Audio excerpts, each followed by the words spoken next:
The air in the Fox News studio in Atlanta, Georgia, crackled with an almost tangible electricity. It wasn't just the hum of the bright, unforgiving stage lights or the low thrum of the technical equipment. It was the charged anticipation of a political showdown. Every seat in the audience was filled, a microcosm of a nation deeply divided. On one side, the vibrant red of MAGA hats and shirts dominated, their wearers a restless vocal contingent, ready to cheer or boo at a moment's notice. Across the aisle, a smaller, more subdued, but equally fervent group of Democratic supporters sat, their expressions a mix of hopeful expectation and defiant readiness. The collective energy was a volatile cocktail of loyalty, animosity, and a hunger for political theater. Backstage, just beyond the heavy velvet curtain, Kash Patel stood perfectly still. His perfectly tailored grey suit, crisp and uncreased, seemed to absorb the frantic energy around him, lending him an aura of calm. Yet, beneath the composed exterior, his heart pounded a steady, insistent rhythm against his ribs. The sharp, confident voice of Representative Jasmine Crockett echoed through the speakers, amplified for the entire studio. She was already on stage, her words cutting through the controlled chaos, confidently attacking him. "Patel is nothing but Trump's lackey," she declared, her voice dripping with disdain, "clueless about national security." A ripple of boos erupted from the MAGA section, quickly mixing with scattered applause from the Democratic corner. Through a narrow slit in the stage curtain, Patel could see Crockett. She was a vision of polished defiance in a neatly pressed navy suit, her hand sweeping dramatically as she addressed the crowd. A smug smile, sharp and self-assured, played on her lips as she delivered her next verbal jab.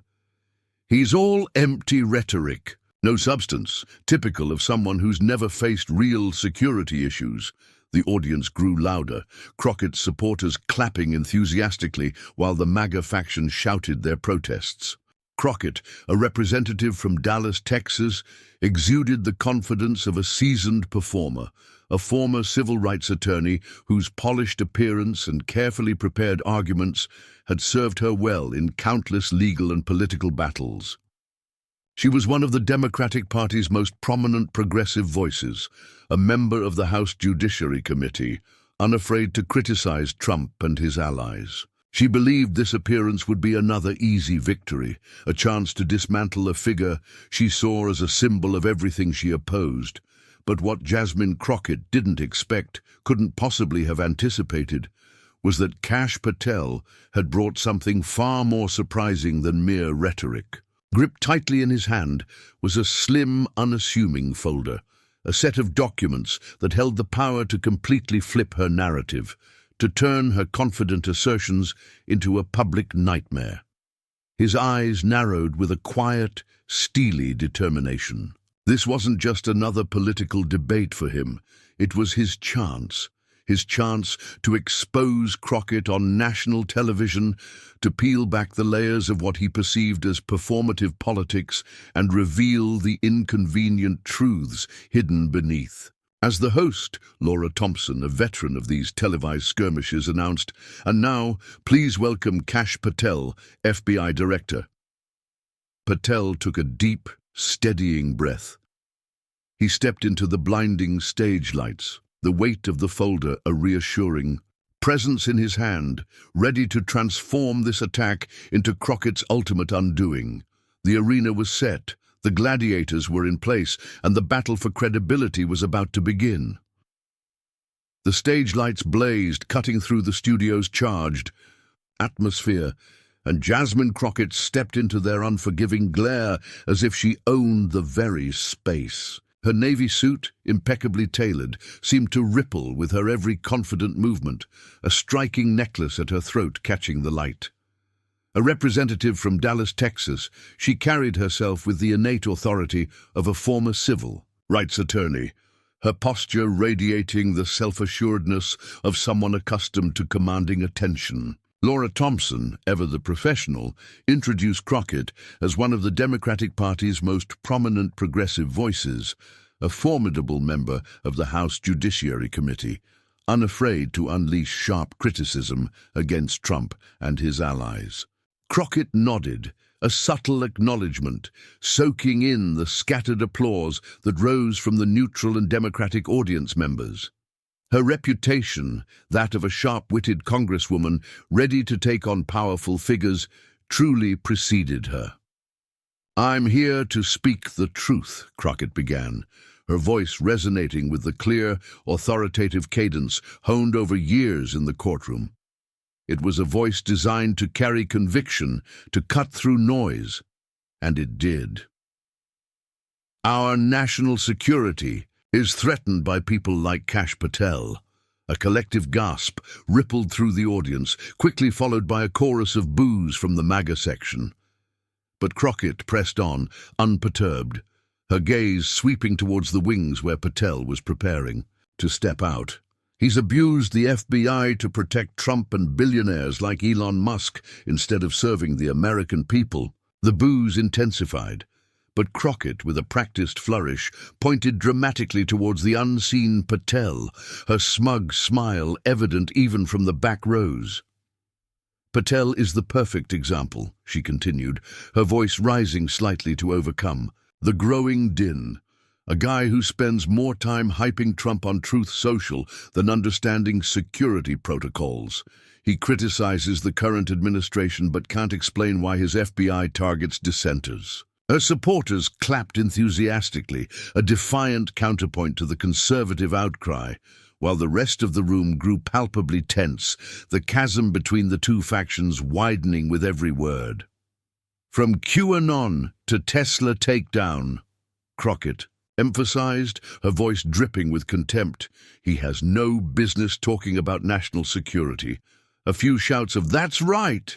pierced the air from the Democratic corner, but the MAGA boos nearly drowned them out, a furious guttural roar of disapproval.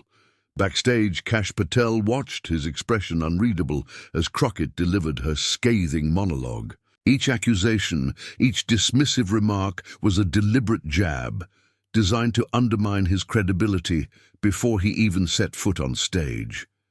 He saw the smugness in her smile, the dramatic gestures, the way she played to her base. He felt the sting of her words, Trump's lackey, empty rhetoric, no substance, but the sting was quickly replaced by a cold, resolute anger. She was underestimating him, dismissing his experience, and doing it all on national television. The folder, still clutched in his hand, felt heavier, more significant. He knew what she didn't, that her confident performance was built on a foundation of assumptions he was about to shatter. Laura Thompson, ever the mediator, finally cut in, her smile strained as she tried to control the volatile situation. "Strong words, Representative Crockett. Let's welcome Kash Patel to respond." The stage lights shifted, signaling the next act, and Patel, his resolve hardened, prepared to step into the spotlight, ready to unleash the truth he held in his hand. The stage lights, having just illuminated Jasmine Crockett's confident performance, now shifted, casting a stark, almost theatrical glow as Kash Patel stepped out. He moved with the measured gait of someone accustomed to power, his perfectly tailored grey suit accentuating his sharp, composed appearance. The warm applause from the conservative audience rose to meet him, a wave of affirmation that contrasted sharply with the boos that had greeted Crockett's earlier remarks. Thompson introduced him, her voice smooth and professional, as a key figure in the Trump administration's national security team, known for his unwavering loyalty and pointed criticisms of Democrats. Patel nodded, a subtle, almost imperceptible gesture, relishing the fervent reception. His reputation, that of a loyal Trump ally, a commentator unafraid of confrontation, and a controversial FBI official, preceded him just as surely as Crockett's had. He carried himself not merely as a guest, but as an authority, a man who had navigated the labyrinthine corridors of the Pentagon and the FBI. "I'm here to speak the truth," Patel began, his voice carrying an undeniable authority, a gravitas born from years spent at the highest echelons of national defense. It was a voice that commanded attention, cutting through the lingering murmurs of the audience. "Our national security is threatened by the Democrats' failed policies, and people like Representative Crockett are part of the problem." A collective nod rippled through the conservative audience, quickly followed by shouts of "Well said, Kash," echoing through the studio. Patel's gaze, sharp and unwavering, found Crockett, who was now seated across from him, her earlier smugness replaced by a more guarded expression. He pointed directly at her, a deliberate accusatory gesture. "Representative Crockett is the perfect example. A rookie congresswoman who spends more time on social media than understanding the realities of national security." The studio bristled. His supporters clapped loudly, a thunderous affirmation of his words, while some audience members shifted uncomfortably in their seats, sensing the palpable tension that had now fully enveloped the room. The division was no longer just audible. It was a visible chasm, a palpable force separating the two halves of the studio. "She criticizes the FBI," Patel continued, his voice steady, relentless, "but has never faced the decisions needed to protect this country from real threats." He paused, letting his words hang in the air, allowing the weight of his implied experience to settle. Laura Thompson, ever vigilant, raised a hand, a subtle but firm signal to quell the rising wave of reactions, rippling through the audience. "A passionate statement, Mr. Patel," she said, her voice calm but resolute, a fragile bridge over the surging emotions. Patel's eyes, however, remained fixed on Crockett, a silent challenge in their depths. He had delivered his opening salvo, mirroring her earlier aggression, but he knew this was just the beginning. The folder, still resting beside him, was a silent promise of the true counterpunch yet to come. He had laid the groundwork, asserted his authority, and now the stage was set for the deeper, more devastating revelations he held in his hand. The audience, now fully captivated, leaned forward, sensing that the polite veneer of political debate was rapidly dissolving, replaced by the raw, unscripted intensity of a genuine confrontation. The battle for credibility had truly begun. Now, for fairness, we'd like to hear a direct response from Representative Crockett. Laura Thompson's voice, calm but firm, cut through the residual applause for Patel, a clear signal for the next round. Jasmine Crockett stepped forward, her navy suit accented by a striking necklace, her expression now calm yet resolute.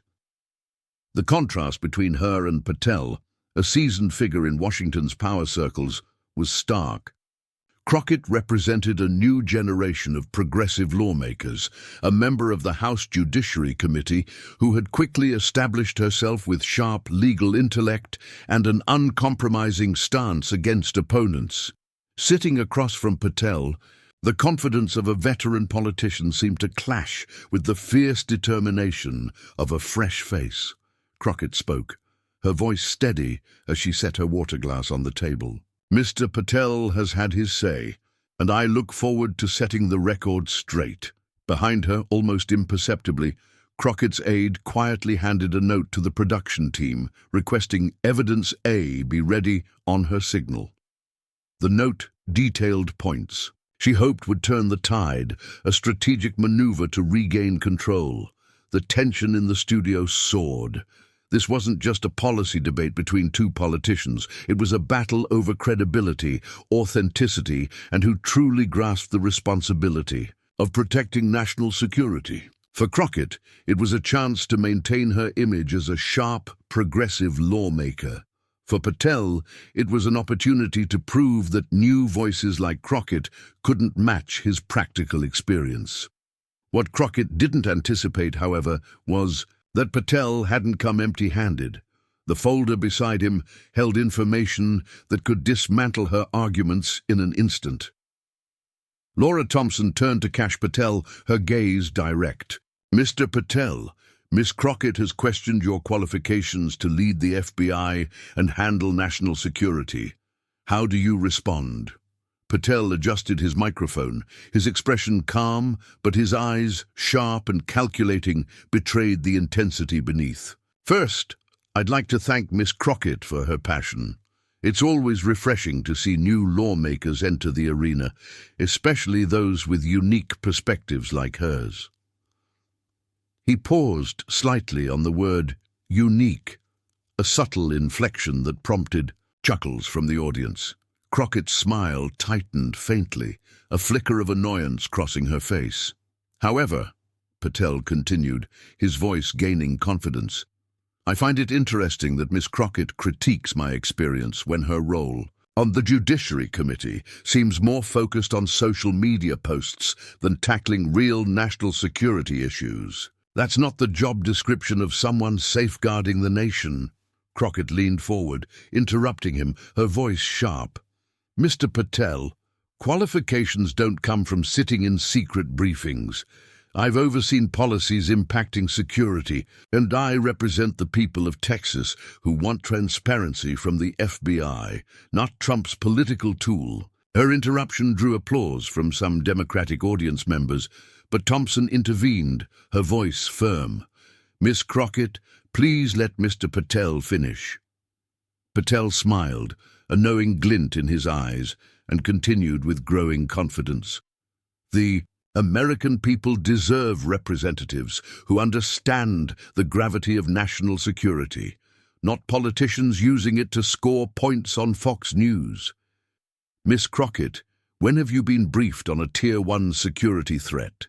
Have you ever made a decision involving classified intelligence that affects American lives?" The rapid-fire questions were designed to overwhelm Crockett, to paint her as inexperienced and out of her depth. Patel's supporters nodded in approval, while some audience members watched in silence, sensing the escalating tension. "The Democratic administration and people like Miss Crockett," Patel emphasized, his voice rising with conviction, "have weakened our global standing, open borders, rising crime, and emboldened adversaries who know our leadership lacks resolve. It's easy to criticize from the sidelines when you've never actually been in the game." The MAGA audience erupted in cheers, shouts of "That's right, Kash!" echoing through the studio. Crockett maintained her composure, but her eyes narrowed. Slightly as Patel concluded his attack, the pressure clearly mounting, Laura Thompson finally cut in, her voice a lifeline. "Mr. Patel, let's give Representative Crockett a chance to respond." The trap had been sprung, but not by the person who thought she was setting it. "Thank you, Miss Thompson," Crockett said, her voice calm but cutting, a thin veneer of composure masking the rising tide of pressure. She glanced at the water glass beside her but didn't touch it, a subtle sign of her internal struggle. "Mr. Patel seems very concerned with protecting borders and national security, which I find quite interesting given his history." It was a classic Crockett pivot, designed to shift the focus from her perceived inexperience to Patel's controversial past.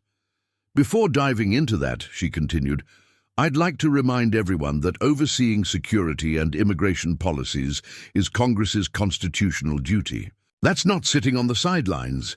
That's the job the people of Texas elected me to do." Patel, across from her, shook his head, letting out a clear, dismissive scoff. The gesture didn't go unnoticed by the audience or by Thompson, who raised an eyebrow, a silent acknowledgement of the disrespect. Crockett, however, pressed on, her voice firm. "My experience as a civil rights attorney taught me that national security and individual liberties aren't at odds. They must coexist in a functioning democracy." "Pretty words," Patel interrupted, his tone increasingly sarcastic, cutting across her like a knife. "But there's no substance there. This is exactly what I'm talking about. Political theater instead of real experience." The audience reaction was mixed. Some MAGA supporters clapped in approval of Patel's aggressive approach, while others grew. Uneasy with his repeated interruptions, Thompson turned to Patel, her voice firm. "Mr. Patel, you've had your say. Let the representative finish her point." Patel raised his hands in a mock gesture of deference, but the sarcastic smile remained fixed.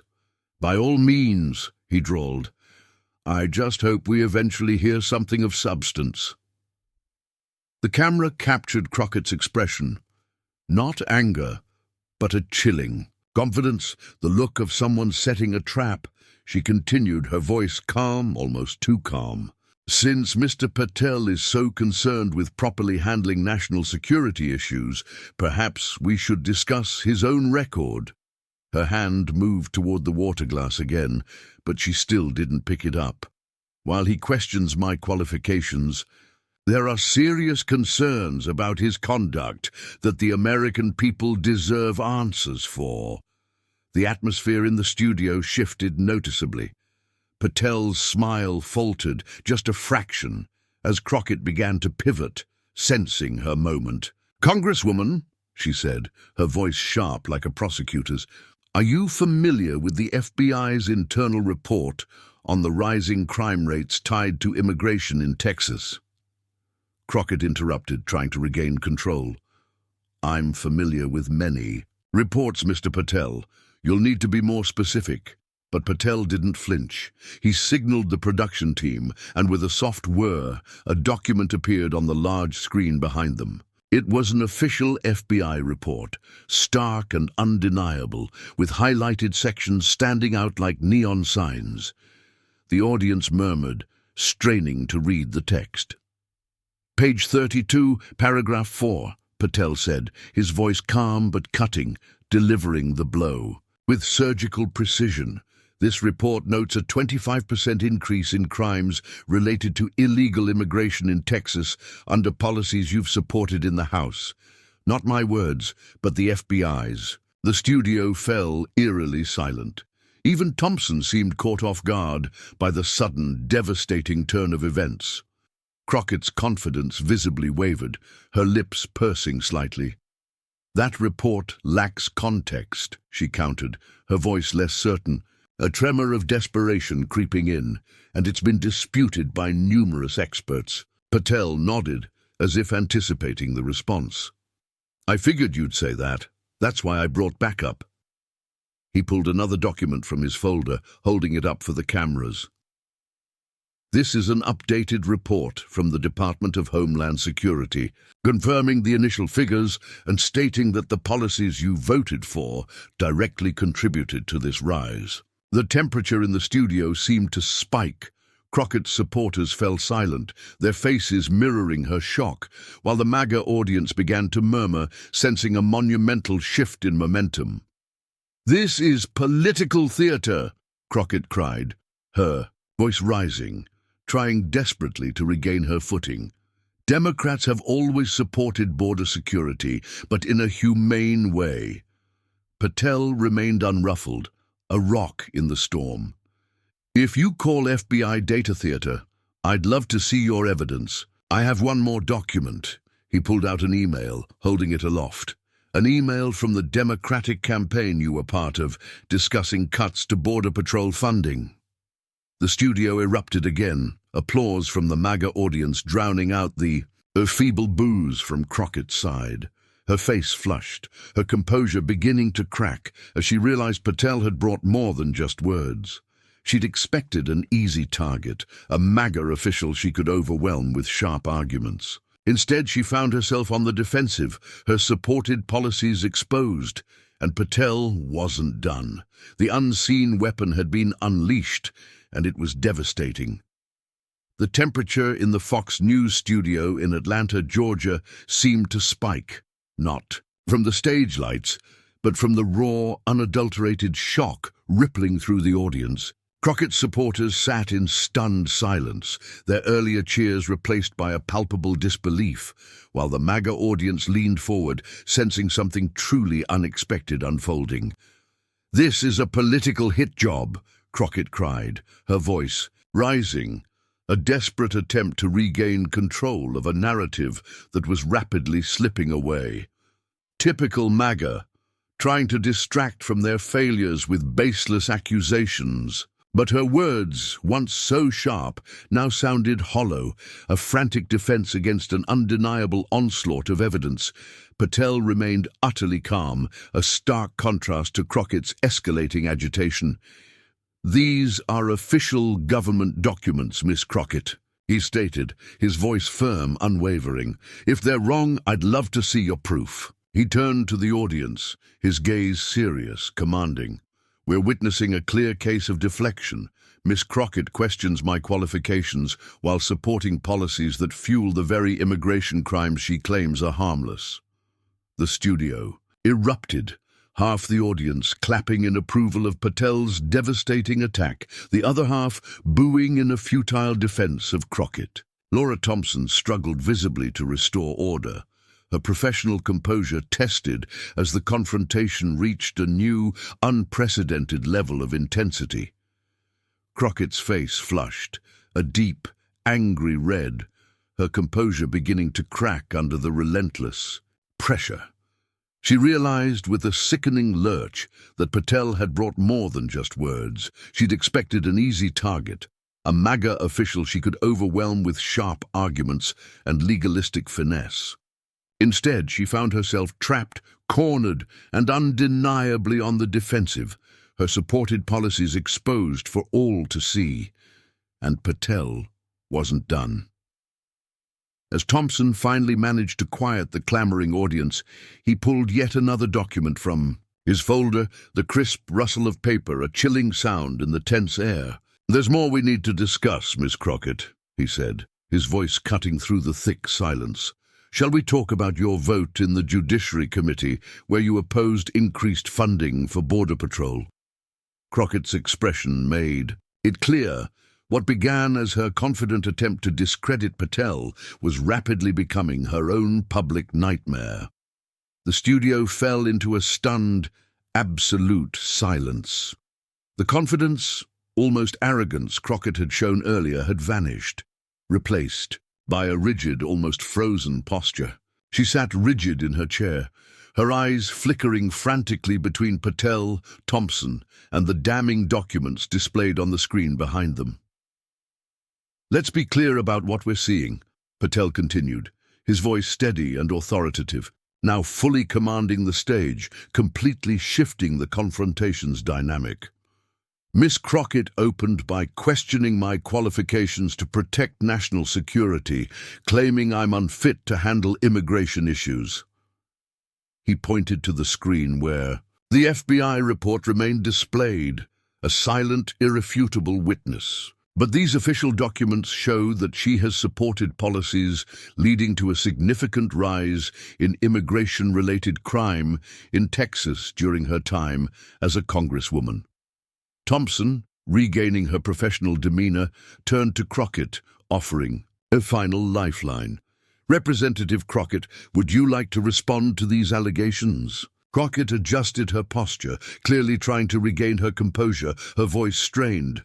"What Mr. Patel is doing is exactly what I said, taking numbers out of context to score political points. That report doesn't tell the whole story."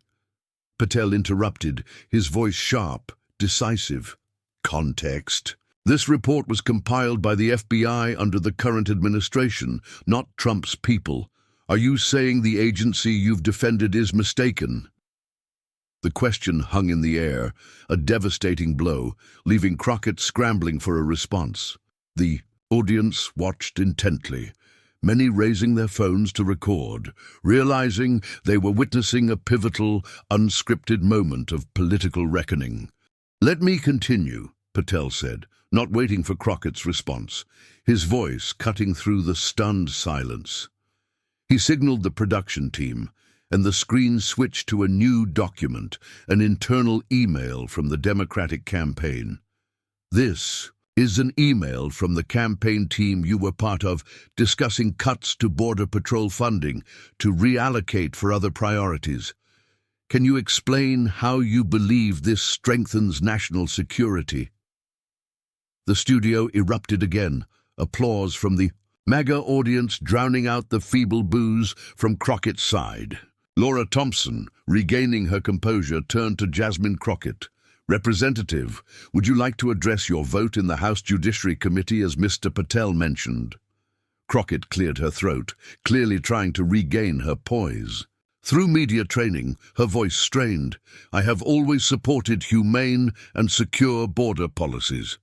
She looked up, staring directly at Patel, a desperate attempt to project defiance. That was my statement before the Judiciary Committee. But Patel was relentless. But the FBI report clearly states that the policies you supported led to 3 waves of increased immigration-related crime in Texas. Would you like to explain this contradiction? Crockett's face grew redder. This is absurd, she replied, her voice rising, trembling. You're cherry-picking data and deliberately distorting the truth. I'm quoting your own words, Representative, Patel interjected, his voice calm but sharp. Your words in the official record. The contrast between them couldn't be starker. Patel stood confident, documents in hand, while Crockett grew increasingly defensive and agitated. The audience sensed the shift, and even some of Crockett's initial supporters looked uneasy. But the most interesting part, Patel continued, pulling another document from his folder, is what happened after these figures were released.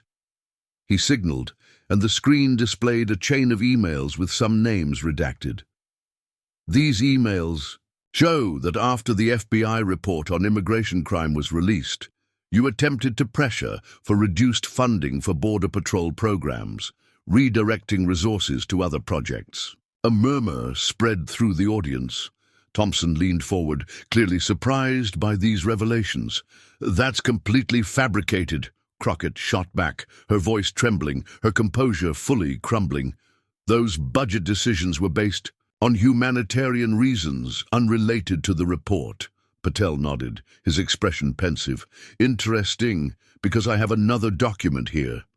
He pulled out an affidavit, holding it up for the cameras. This is an affidavit from Sarah Mitchell, a former policy advisor on the Judiciary Committee, stating that you told her, and I quote, "We need to cut funding for programs that only serve MAGA politics."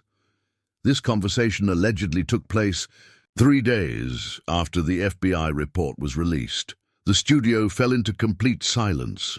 Even Thompson seemed at a loss for words for a moment. Crockett's supporters, once vocal, now sat silent, many shifting uncomfortably in their seats. "This is character assassination," Crockett finally stammered. "You bring these selectively edited documents to national television and try to—" "They're not edited, Miss Crockett," Patel interrupted, his voice firm but not harsh. "These are official records, and they tell a very different story from what you've said about who's qualified to discuss national security." He turned to the audience, his gaze serious. "I'm not bringing this up to score political points. I'm bringing it up because national security is too important to be traded for hypocrisy. When Miss Crockett criticizes me, while her record shows she contributed to weakening border security, the American people deserve to know the truth." The studio erupted in applause, not just from MAGA supporters, but from across the room. It was the reaction of people recognizing authenticity piercing through political theater. Thompson, regaining control, turned to Crockett. "Representative, would you like to address the specific allegations about pressuring to cut Border Patrol funding?" Crockett's face shifted from red to pale. She adjusted her microphone, clearly trying to salvage what dignity remained. These issues are complex and can't be reduced to a few sound bites. Immigration policy requires a balance that outsiders might not fully understand. It was an evasive response, and everyone knew it. The audience's reaction made it clear, with a few snickers rising from the MAGA crowd. Patel saw his opening and delivered the final blow. "Miss Crockett, I agree with you on one thing. National security is indeed complex and nuanced. That's why it demands honesty, transparency, and accountability. It requires leaders who practice what they preach." He neatly stacked his documents into a tidy pile. "So when you question my qualifications to discuss these issues, Perhaps you should ask yourself whether someone who supports policies that weaken border security should be the first to throw stones. The studio exploded, many audience members standing to applaud. The cameras panned across faces showing shock, admiration, and the unique energy of an unexpected moment on live television.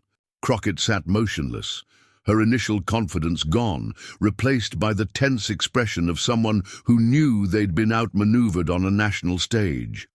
What began as her attempt to discredit Patel had turned into her own public defeat. Laura Thompson, maintaining her professionalism, gave Crockett one final chance. "Representative Crockett, you have 30 seconds for a final response." Crockett adjusted her jacket, clearly trying to salvage what dignity remained. "The American people are smart enough to see through this political stunt.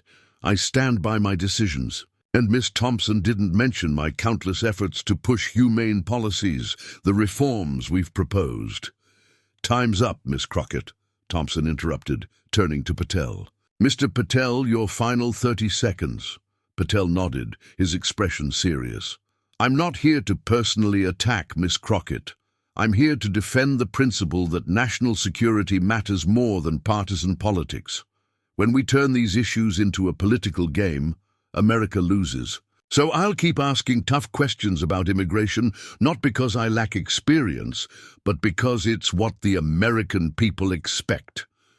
Applause erupted immediately, resounding through the studio. Even Thompson struggled to hide her impressment. The cameras panned to a wide shot. The image told the story. Patel, standing tall, documents in hand, fully commanding the stage.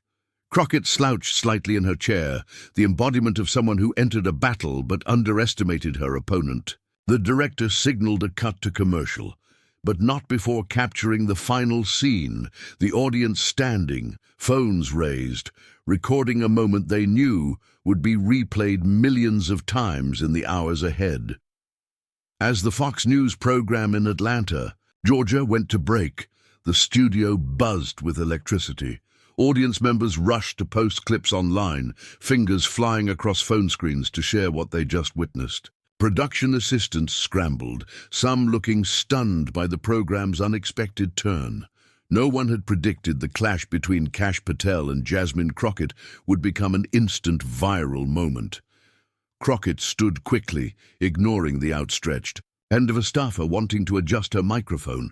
Her face was still flushed, jaw clenched, as she hurried backstage, immediately surrounded by her team. "Call Rachel at MSNBC," she was heard muttering. "We need to control this narrative now." Meanwhile, Patel remained seated, calmly accepting a water bottle from an aide. Unlike Crockett's tension, he appeared composed, even slightly surprised by the audience's fervent reaction. Laura Thompson leaned over during the break. "Mr. Patel, that was something," she said, rare in breaking her usual neutrality. "Sometimes. The truth is like that," Patel replied succinctly, his gaze sharp. Outside the Fox News studio, social media had exploded. Within 5 minutes of the confrontation, Patel takedown trended nationwide, with clips of the debate flooding platforms. The moment Patel revealed the Democratic campaign email spread at breakneck speed, nearly crashing some video platforms. "Kash Patel just obliterated Jasmine Crockett on Fox News," a viral tweet read, garnering over 50,000 likes in the first 10 minutes. Another prominent post shared side-by-side images. Crockett confident at the start, contrasted with her flustered "Look at the end," captioned, "How it started, how it ended." Democratic accounts scrambled to defend Crockett, accusing Patel of using selective data and MAGA tactics. But even some left-leaning viewers reluctantly admitted Crockett had been outmatched. "Crockett dug her own grave," a Democratic commentator conceded. "Never underestimate your opponent. Basic strategy." When the program returned from commercial, Laura Thompson greeted the audience with a light remark. "We've just had a very lively discussion on national security." The cameras panned to Crockett, now back in her seat, But her body language had completely shifted. The relaxed confidence from the start was gone, replaced by a rigid posture and a fixed stare. "Before we move to audience questions," Thompson continued, "I'd like to give Representative Crockett a chance to respond to the documents Mr. Patel presented regarding immigration policy." Crockett cleared her throat, clearly trying to regain her poise. "What we saw was a classic Washington stunt. Mr. Patel brought out decontextualized documents. The policies in question were about balancing security and humanity, and they were handled through proper channels. This is exactly the kind of political theater Americans are tired of." Her voice was steadier, but the damage was evident. The audience response was tepid, with a few headshakes from the MAGA crowd as she tried to dismiss the evidence. Patel didn't interrupt, letting Crockett finish before responding. "Miss Crockett, with all due respect, these documents are complete and unedited. They were obtained through FOIA requests, as my office has done. They're not secret. They're public records." He turned to the audience, and the American people deserve the truth, especially from those who set themselves up as judges of who's qualified to discuss national security. The first audience question came from a middle-aged man identifying as an independent voter. "Miss Crockett, given what's been revealed, do you still hold your initial stance that Mr. Patel lacks the qualifications to discuss national security?"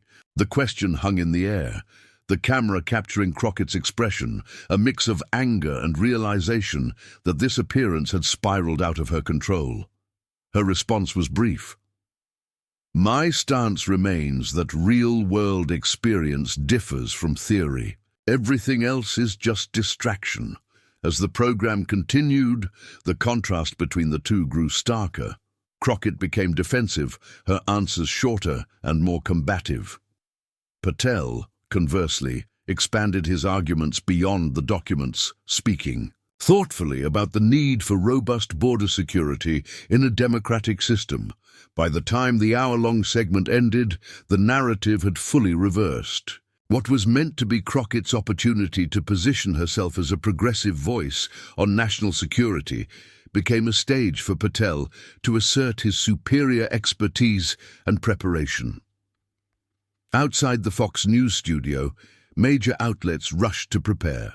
Analyses of the confrontation, with headlines emerging within an hour. "Patel's evidence, FBI director overwhelms Democratic representative in immigration debate," Newsmax wrote. From Pentagon to Fox News, Kash Patel's experience leaves Jasmine Crockett flustered on air, Breitbart reported. Reuters noted, even MSNBC couldn't ignore the story, though it tried to downplay the impact. Crockett, caught off guard by immigration documents in Fox News appearance, calls it political stunt. Backstage, the political landscape was already shifting. MAGA strategists, who had viewed Patel as a key but not yet star figure, now reassessed his potential. Texts flew between campaign offices. "Did you see Patel on Fox? We need him headlining next month's fundraiser." Democratic activists were equally animated. Crockett walked into a buzzsaw. Who prepped her? This story's going to replay all week. The viral moment spread beyond politics. By evening, late-night comedy writers rushed to incorporate the confrontation into monologues. "Jasmine Crockett learned a lesson today," one host joked. "When you take on Patel, don't just bring words. Better check if he's got documents." In his hotel room that night, Patel's phone buzzed incessantly with notifications. Congratulatory messages poured in from allies, supporters, and even some celebrities who shared the clip. His social media following surged, his Truth Social account gaining over 200,000 followers in mere hours. A standout message came from a senior Trump advisor.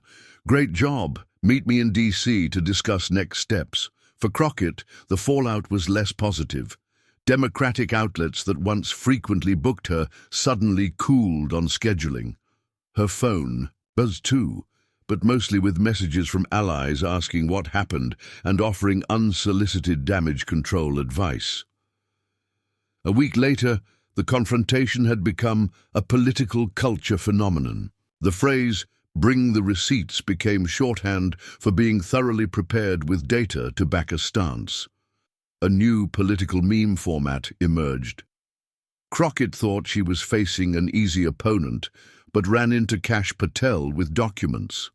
T-shirts with "Check the Record" printed on them popped up online, becoming an inside joke for those who watched the debate. For average Americans, the showdown resonated beyond partisan politics. It tapped into a fundamental satisfaction in seeing preparation, triumph over bluster, substance over style. At workplaces nationwide, people referenced the confrontation when discussing readiness for meetings or presentations. Don't pull a Crockett, bring Patel energy. The confrontation raised serious questions about Jasmine Crockett's record, issues that would trail her in future appearances, career opportunities, and political ambitions. More significantly, the event served as a potent reminder of political discourse in America. In an era often shaped by sound bites and personal attacks, Kash Patel demonstrated the enduring power of thorough preparation with facts. It wasn't flashy rhetoric or personal insults that shifted the tide, but evidence presented clearly and confidently. 3 months later, when Crockett was asked about the confrontation in an interview, she tried to brush it off. "Old news, politically speaking," she said, but the clip continued to resurface whenever she made bold claims about national security or immigration. Social media, it seemed, had a longer memory than political strategists might hope. As for Patel, he leveraged this new national platform not for personal gain, but to focus on his priorities: strengthening border security, reforming law enforcement, and advancing the America First agenda. When asked about the confrontation that brought him wider recognition, he often responded with his characteristic bluntness: "It's not about me, it's about the truth." This dramatic showdown captivated a nation, proving that in the arena of public debate, facts, when wielded with precision, can indeed stun and shock. If you found this detailed account compelling, don't forget to like this story to show your support. Share it with friends and family who love political drama, and comment below with your thoughts on who truly won this battle. And for more gripping narratives and in-depth analyses, be sure to subscribe to our channel so you won't miss the latest stories unfolding in the world around us.